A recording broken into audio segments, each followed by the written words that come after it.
It was one of the most unlikely settings for a knife attack inside a public library during a children's chess class.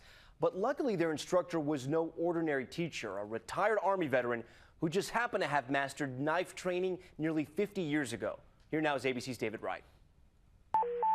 Sending units to the library.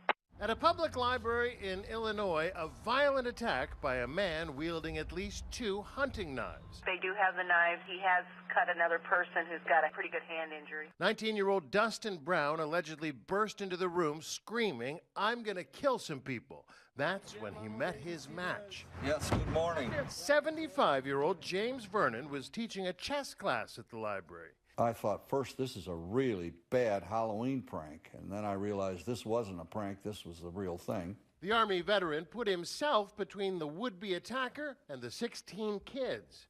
I gave them the cue, and they took the cue, and they got up and ran out, just like little mice going down a hole. They were gone. The children, ages 7 to 13, all escaped unharmed.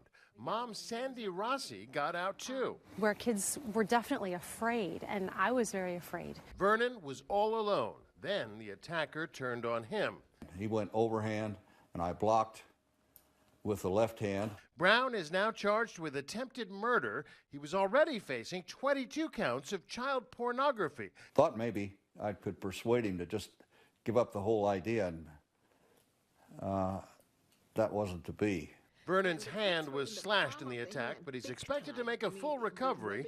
Today at church, take a moment to do that. The congregation greeted him as a hero. David Wright, ABC News, New York. That's one tough teacher. We thank David for that report.